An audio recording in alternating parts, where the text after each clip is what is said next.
Hi there, and happy Christmas from At The Gigs, the show where there's gigs. And we're at them. And this is our Christmas special 2018. It is. And he's one of your hosts, Jared, and I'm the other one of your hosts, Kieran. And this is our Christmas special for 2018. No, I know we have a setup, but I don't know. Yeah, it's fine. That just felt like breaking through. Yeah, let's break through the bullshit.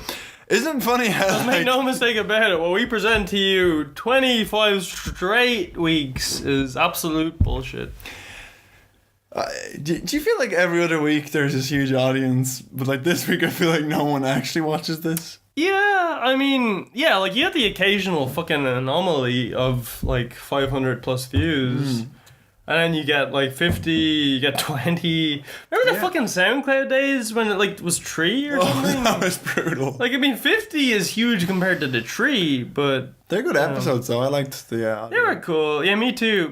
Maybe audio's more palatable. Maybe it's what we're missing. I do think, to a degree, we're going to do like a sort of reset on the show. I don't know. Yeah, in some ways. I think I want to still do video, but maybe in a more constructive way, with a more produced manner, and maybe then maybe more still do an audio. Album focused or something, which is because like it does kind of great, you know, the going to gigs every week and you know having to talk about bands that may or may not go anywhere and all these things. Yeah, it's just kind of it's a lot to sort of deal with. But, it's difficult. Well, anyway, happy Christmas, everybody. We hope you're having as good a time as we are. A better time. Well, we're actually having a good time. We're having a great time. We're just clearing the air. Yeah, great fucking time.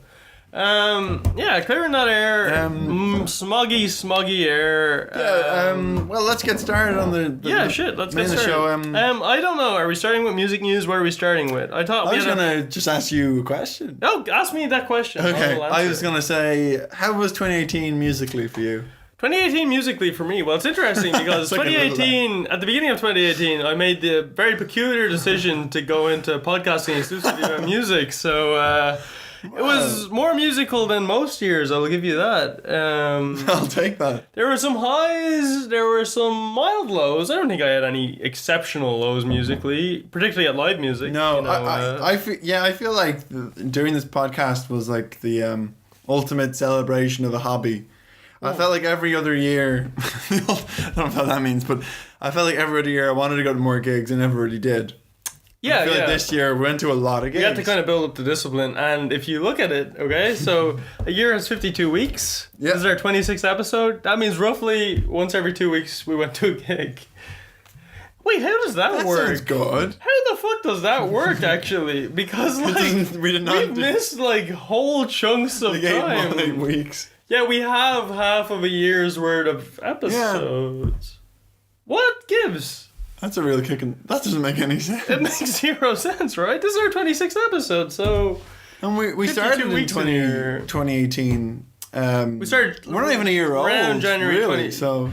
It's a year since we created our Facebook page. Over a year since we created that. Really? Yeah, December sometime. Like real early December, actually. I don't remember that idea. Yeah, me neither. Yeah. Fuck y'all. We'll terrible idea. So somehow, from just in January 7th of last year, we've done half the amount of weeks. Didn't we do... Well, we did it once where we backed ourselves up for weeks with like 2 episodes. Maybe. Did we do a vacation one where we did 2 ahead of going away? We might have. Pre-Pearl Jam, we might have done that.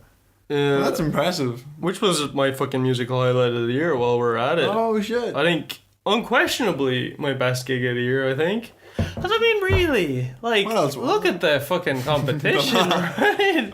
Like, I mean, when a podcast ranges from, like, occasionally seeing the Jazz Jam Monday and the Grand Social versus going to see Pearl Jam in Rome, I mean, Pearl Jam's always going to win. Can't deny that. I mean, it's just, you can't deny me, if you will. Yeah, I would. Yeah. You would not deny me. Like, so is it, God, it's really just the corporate stuff, isn't it? It's like the Pearl Jam, Forbidden Fruit. Yeah, and everything else. It's weird. I feel bad that I mentioned Jazz Jam Monday as like a low, because I actually really quite enjoyed Jazz Jam Monday. Yeah, it's a very pleasant Yeah, it's a very pleasant setting. It's a good celebration of jazz music. Yeah, it's cool. Everybody's like, yeah, because like you can just show up if you have your jazz instrument, you can play, and it's kind of like a nice little. Yeah, it's tasteful. It's a really. I think that's a really nice date spot. You can look at artsy. Yeah. It's like a good plan. So yeah, I totally regret contrasting that with my objective best experience of the year. Yeah. Because it's not my worst experience by any means. No, but it's just it's like movies. You know, there's foreign film can be kind of rich and. Can be very satisfying. But when I watch a lot of it, I do miss big Hollywood. Yeah, you missed the movies. I love that style of. So what would you say was another musical highlight? We'll break down. I think the Ruby sessions were probably that was a great discovery. Yeah. Having never gone ever, that was a really great discovery of a place to go. I have a more affectionate place in my heart for Ruby sessions than I do for probably Forbidden Fruit, I think. Yeah, I get you. I think because I guess, like ticket price plays a part in it as well. Yeah. Like going to see, I don't know, randomly seeing Theo Katzman, which I think we both came to regret praising so ridiculously. That was yeah, we were extra praise. God. We really praised him to the hill. But seeing Mick Power for the first time, kind of incited my newfound interest in Republic of Loose, which was cool. Yeah. Which I still like. Maybe we'll see him on New Year's. I don't know. I'm kind of like, I don't know how much I'm warming to him as an artist or whatever, but I do like Republic of Loose now. Yeah. And I just want to have somewhere to go for New Year's. Yeah, that'd be nice. Yeah, it's good to just have like a fucking destination for New Year's. Yeah. Because like it's always just so hodgepodge. But I suppose I can see that point that it's quite nice the way Ruby sessions. I suppose the way. Tourists see Ireland, they're so spells, the kind of spellbound by it. They're like, wow, Dublin is amazing. But I can picture that the way they're like having an institution like Ruby sessions in a famous pub, and you can get in famous people, and it's a real special thing. Well, that's the beauty of it. Yeah, like I mean, especially from the tourist angle, you talk to people from like small towns in England and stuff. Yeah.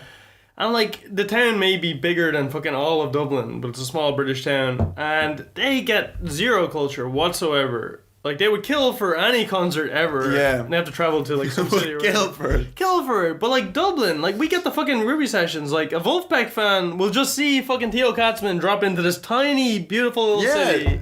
Oh, like, we're fabulous. So lucky. It's wonderful that we have this as a thing. Well, what was your favourite venue in Dublin of the last year? It's so difficult. I can't really place one. Like, I've had fun in them all. Yeah, I think, well, let's start from the beginning. I think the Bowery is a great venue, but the sound is dreadful, and that's massive. Yeah, it was heavy, yeah. I think Whelan's, again, another really good venue. Sound could be better. I think the Button Factory have perfected both venue and sound. Yeah. I think if we're judging it from that, because I guess the times you have in the place is independent of sound. And it's usually to do with this, not the bands. But I think if we're are we judging the musical quality on alcohol or musical quality? What do you prefer? Yeah, God, I think I like Whelan's as an entire package. Yeah. But probably Button Factory is a better concert.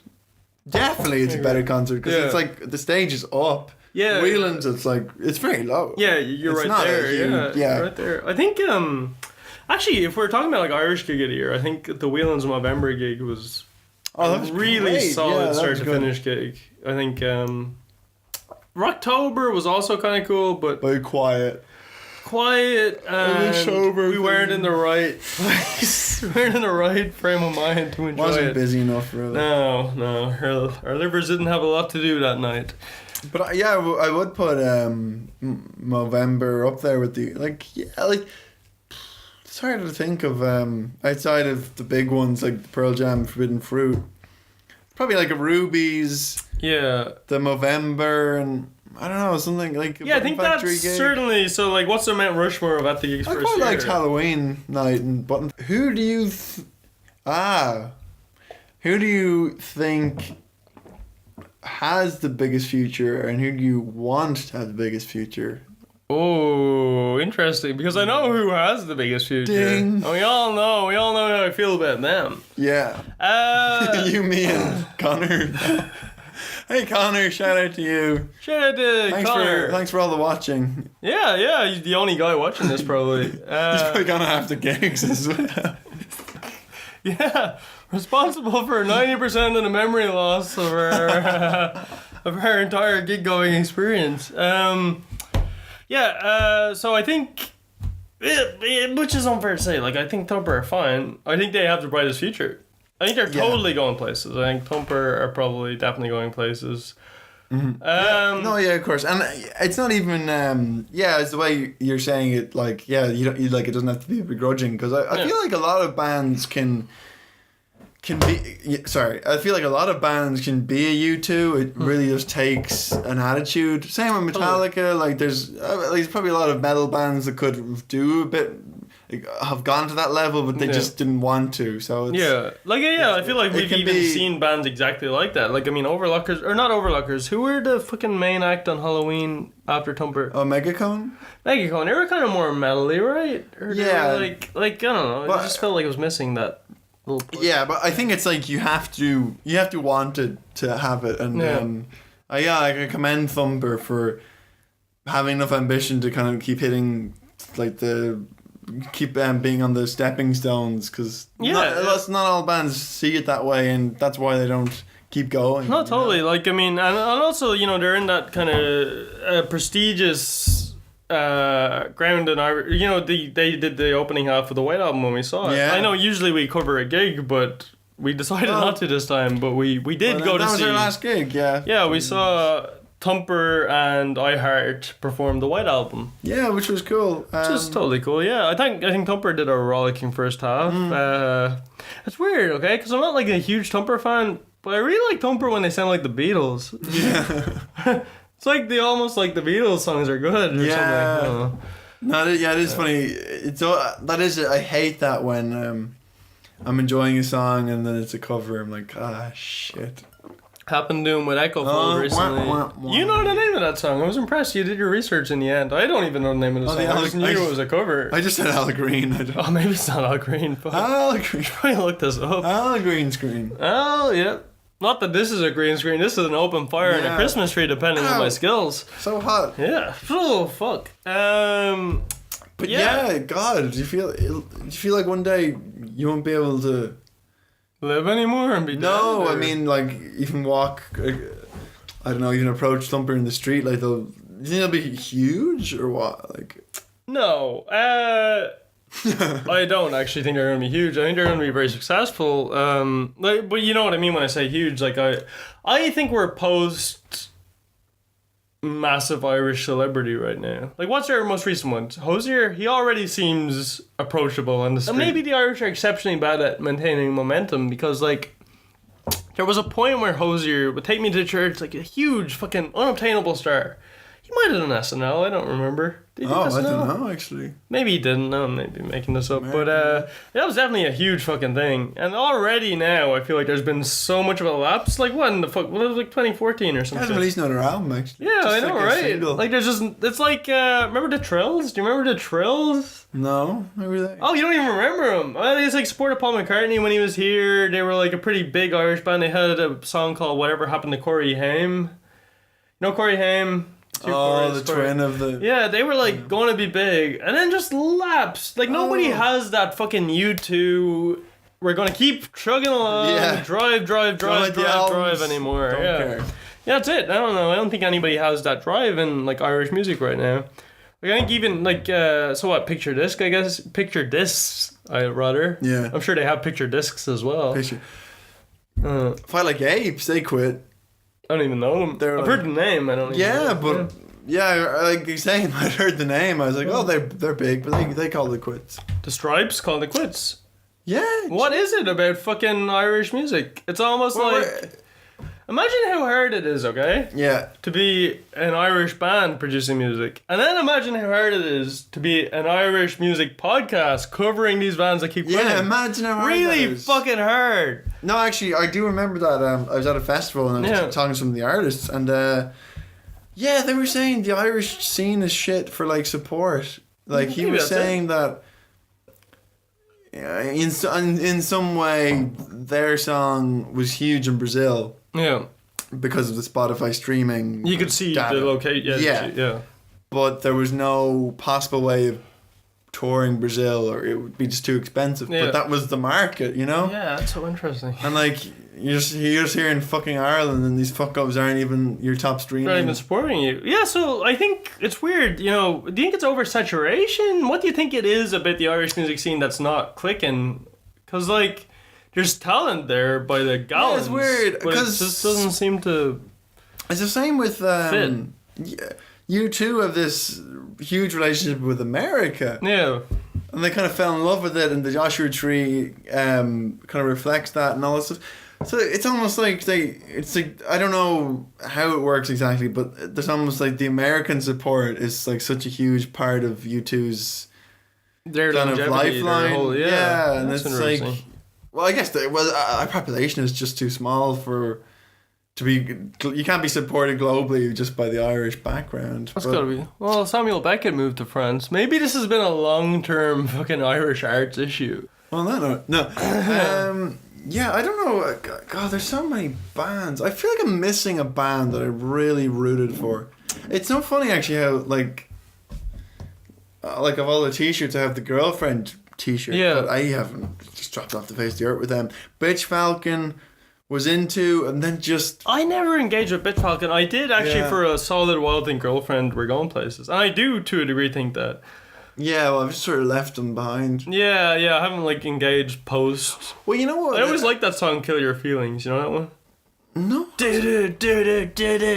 Oh, is that like? Yeah, I think I knew there was. I like that one. The rest of them, I'm a bit. Oh yeah, it's a do. Yeah, it just felt like a good.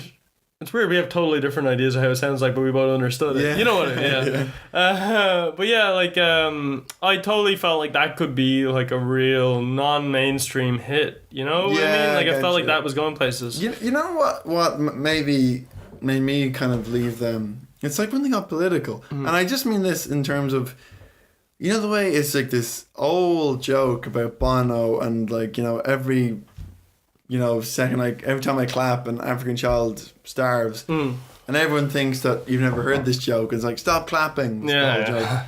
But maybe their side of, you know, playing female only gigs and all that stuff, maybe that's kind of jarred on me a bit. Like the way U2 being too political can be annoying to fans. Yeah, maybe a small band doing that. Maybe that's why I've sort of lost it. Like on some level, you're just kind of like, you're getting away from the rock and roll. It's just very. No, I get you. Yeah, when you frame it politically, like Workmans are doing that. Actually, they're calling it Workman Off for a night. They actually are. Right. Yeah.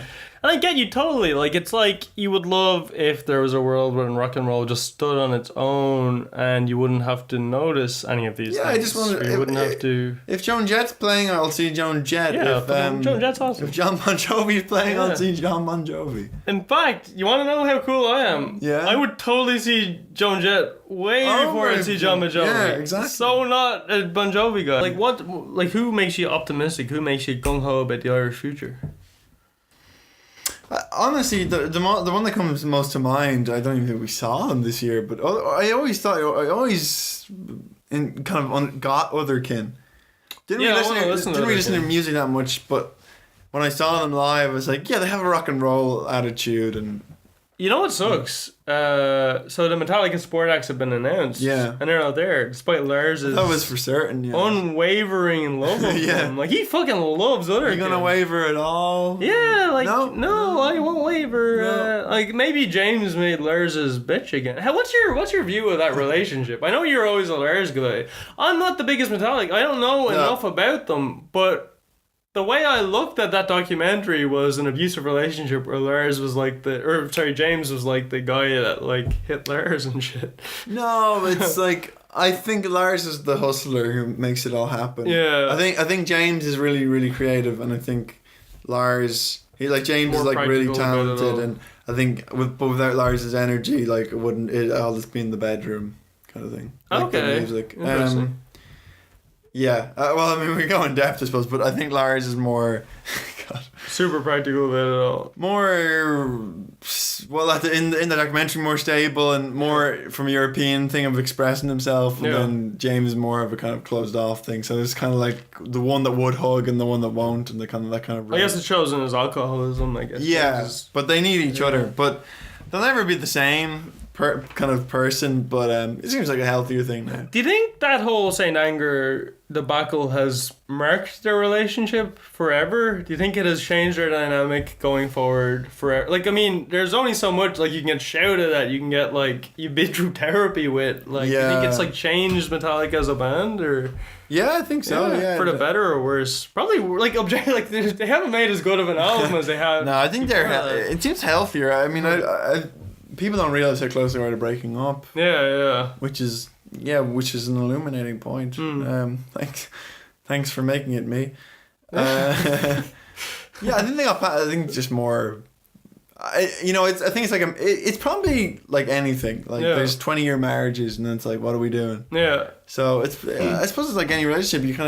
You would like a rock band. You get big. The same with marriage. It starts small, and then you start gigging, and you have kids, and then you buy a house together, and it just keeps going, and then you probably hit that 20-year mark where you're like, what's going on? And it can fail or it can succeed.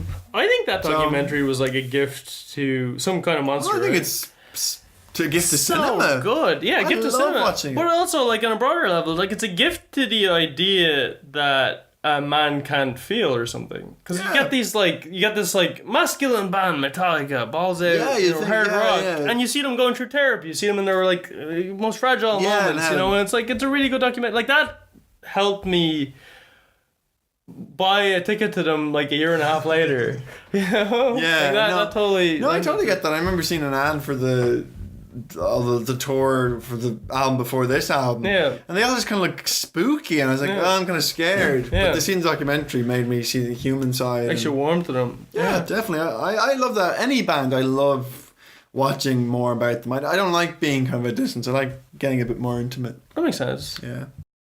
Speaking of Metallica, you know what's interesting? Yeah.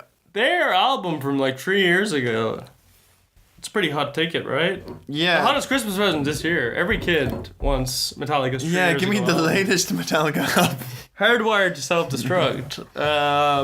So, on that note, we figured we'll take the pressure off some of those parents. Yeah, because you'd be hard-pressed to find that. To find it? Where are you going to even find it? I think they stopped making it. Yeah. Like 2 years ago. So like, I mean, take the pressure off. We all know your kids want Hardwired to Self-Destruct this Christmas. Yeah. They're asking for it. They're sending us letters. They want Hardwired to Self-Destruct. Where are you gonna get it? It's like Turbo Man and Jingle All the Way. You ever see Jingle All the Way? Yeah. Just like Turbo Man. That was really hard to find. Where are you gonna get it? Oh shit! Oh shit! You won't get that in a record store. Holy shit! You won't find this in your record store. Almost certainly not. No. Have you seen this in Terror Records? Yeah, I did. Yeah. You won't find it in Golden Discs. You won't find it in HMV abroad. The last 2 copies. You won't find it in Virgin. Remember Virgin? When the hell were they around? They were here probably a while ago now. I don't know. Yeah, it's probably like 15 years ago in hindsight. Virgin, they were here 15 years ago. You don't remember Virgin? Yeah, you don't remember that? Well, anyway, okay, so we got a copy. We got the hottest ticket in town. Yeah. The Turbo Man of At the Gates. Metallica Hardwired to Self-Destruct. And what do they got to do for it, Jared? What do they got to do if they want to get their hands? What they got to do is... They want to get their ears on this Errol 2 CD. It'll be sealed when you get it, by the way. Well, you Pleasure. See, this podcast is very social, so in that regard, you're gonna have to like. You're gonna have to like it. All of our social pages. You have to like it. That means, what does that mean? That means Facebook. That means Twitter. That means Instagram. Is that all of our social pages? I don't know. Yeah, fuck it. You know what? For the deep cuts, you gotta like it on SoundCloud. And you know what? I feel like if anybody does that, immediately it shows they're a real fan because they made it to this point in this weird fucking Christmas special. Links below. It's been long and arduous. Yeah. To get through for everybody. So yeah, if you want your hands on this, you gotta like us on all of our social medias. You gotta share our YouTube videos. You gotta share this episode. So... how many people do you think are going to do that? It's probably going to be like 1, and it's like, the winner is Connor. The guy that did that. I don't even know.